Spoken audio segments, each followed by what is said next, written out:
Պարոն Մարգարյան, Հայոց ցեղասպանության 110-րդ տարելիցն է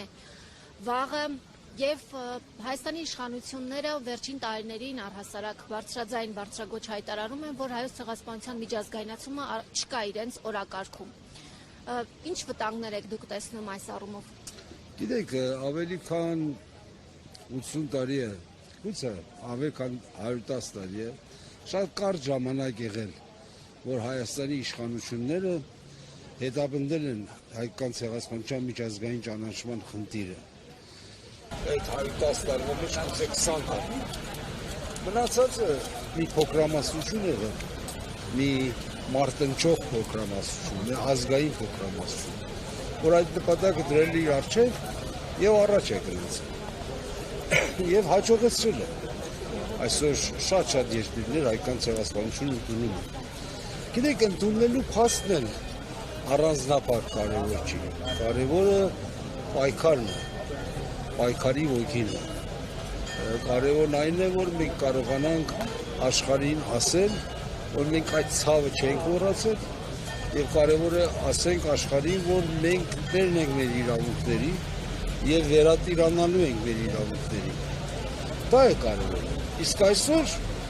կարծում եմ, որ այդ անհրաժեշտությունը կրկնակի է, որտեղ ունենք նաեւ Արցախի փաստը, Արցախի մեջ տեղի ունեցած իրադարձությունները եւ հայկական ցեղասպանության ճանաչման հարցը, ընդհանրապես հայկական ցեղասպանության նշման հարցը քաղաքական պայքարի, ազգային պայքարի անհրաժեշտություն է։ Նիկոլ Փաշինյանը հայտարարել է, որ դեռ պետք է պարզել, թե ինչպես է հայոց ցեղասպանության հարցը հայտնվել օրակարգում եւ սլաքները ուղղում է խորհրդային միության ժամանակաշրջան, ասում է, ակնարկում է, որ դա ռուսներին է ձեռնտու եղել։ Այս մասով ինչ կարող եք ասել, ինչու է Հայաստանի իշխանությունը նման թեզեր առաջ տանում եւ ցեղասպանագետները նշում են, որ սա թուրքական թեզ է։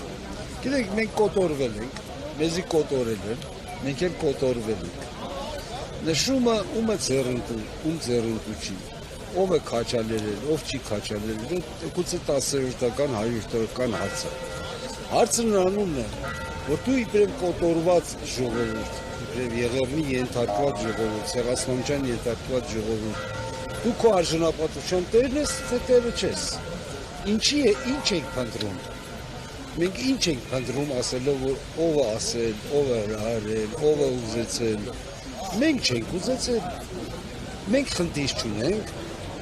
այսինքն մենք այդքան ենք մեռել, որ մենք մեր իրավունքների տերն էլ չենք, մենք ուրիշը պետք է հուշել, որ մենք մեր իրավունքների տերը լինեինք։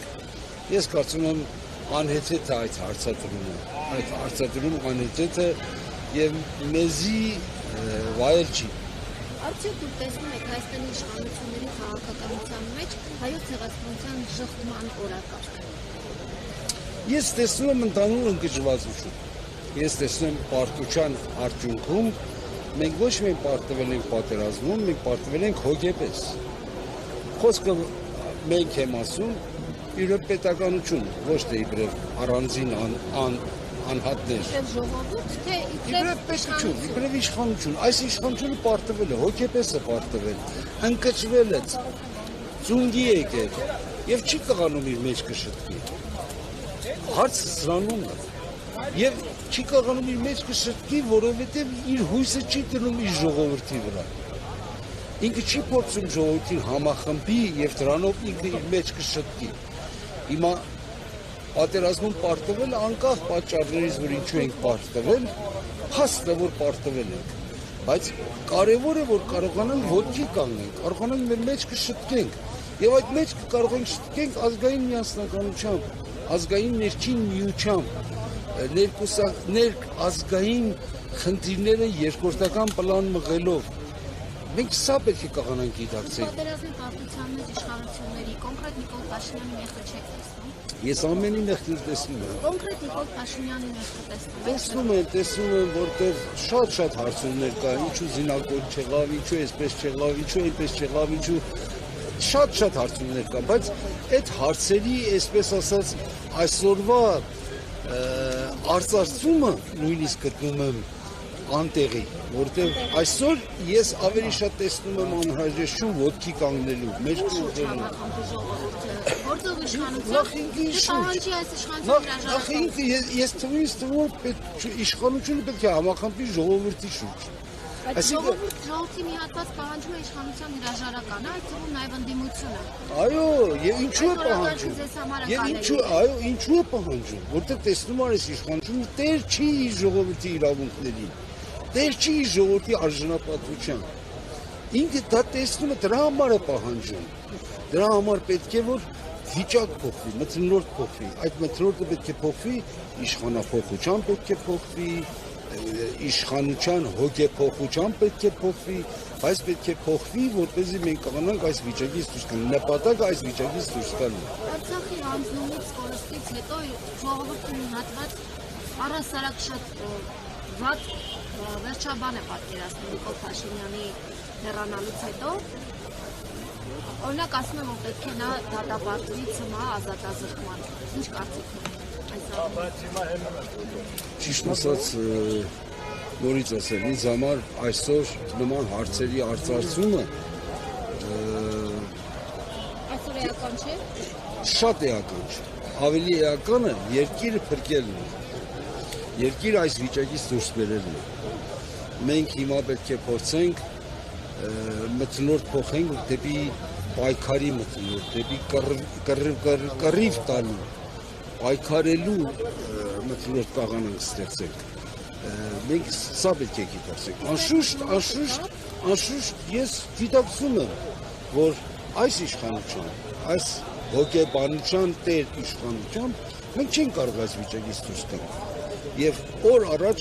անհրաժեշտ է ազատվել այս իշխանություններից, բայց դա չի նպատակը։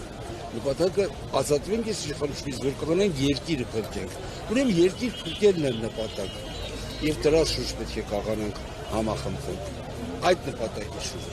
Խորհրդարանական ընդդիմությանը մեղադրում են, ասում են դուք իշխանությանը եկաք խորհրդարան, որպեսզի փրկեք Արցախը, սակայն չկարողացաք եւ ուզում են որպեսզի մանդատները վայր դնեն։ Մանդատները վայր դնելու անհրաժեշտություն դուք տեսնում եք եւ նաեւ ասում են, որ իմպիչմենտ պետք է հայտարարել իշխանությունից ազատվելու համար։ Իմպիչմենտով հնարավոր է Նիկոլ Փաշինյանի հրաժարականը պահանջել։ Ոչ մի ճանապարհ մյուս ճանապարհը չի բացառում։ Իմպիչմենտ կլինի, ընտրություն կլինի, փողոցային պայքար կլինի, հեղափոխություն կլինի, հեղաշրջում կլինի։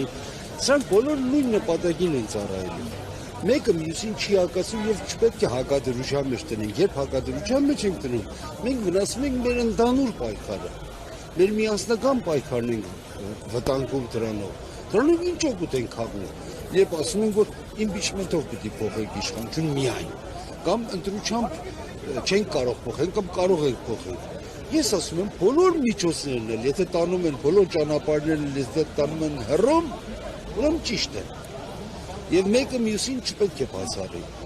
Ես հավատում եմ, որ ով ինչպես կարող է պետք է պայքարի, որպեսզի այդ նպատակը իրականացնի։ Սա է կարող։ Եվ ով է ճիշտ, ով է սխալ, այստեղ այդ խնդիրը չի։ Իսկ ինչ որ ասում են ընդդիմությանը, որ խորհրդարանում լինի, թե չլինի, ես կարծում եմ բոլոր հարթակները, բոլոր հրապարակները, բոլոր վայրերը, որտեղ կարելի է պայքարել այս իշխանության դեմ, մենք դա չպետք է լքենք, մենք դա չպետք է թողնենք, մենք ամեն տեղ պետք է կռիվ տանք, ամեն տեղ պետք է մեր խոսքը լսելի դարձնենք, ամեն տեղ պետք է պայքարենք, անկախ այն բանից, որ որտեղ որքանով ենք հաջողում, բայց այդ համընդանուր պայքարը բոլոր ասպարեզներում, բոլոր հարթակներում ամեն տեղ ներկա լինել, ամեն տեղ չթողնել, ամեն տեղ ճշմարտության խոսքը, արդար խոսքը լսելի դարձնել, դա պայքարի ձև է, որը չպետք է պայքարի ճակատը, դիրքը լքել։ Ես այդպես եմ կարծում։ Ինձ թվում է, որ եթե մենք կռվում ենք, պետք է կռվենք ամենուր։ Ինչու պետք է լքենք մի ասպարեզ, որը մեզի հասու է, հասանելի է։ Ես չեմ կարողանում դրա իմաստը հասկանալ։ Իսկ խորհրդարանական պայքարով կարելի արդյունքի հասնել, ես ասում եմ, միայն խորհրդարանական պայքարով հավանաբար ոչ։ Բայց եթե պայքարի բոլոր ճակատներում մենք կազմակերպվում ենք եւ ծրագրված աշխատանք ենք անում, նաեւ խորհրդարանով կարող ենք հասնել։ Դե հիմա այսօր Թուրքիայում հավաքվեցին մի քանի միլիոն չկարողացան իշխանություն փոխել, Ֆրանսիայում 100,000-ավոր հավաքվեցին չկարողացան իշխանություն փոխել, որովհետեւ հիմնական հարցը իշխանության հենարանն է, ոստիկանությունն է, բանակն է, դրա վրա է որ պետք է ազդել։ Ինչպես է լինի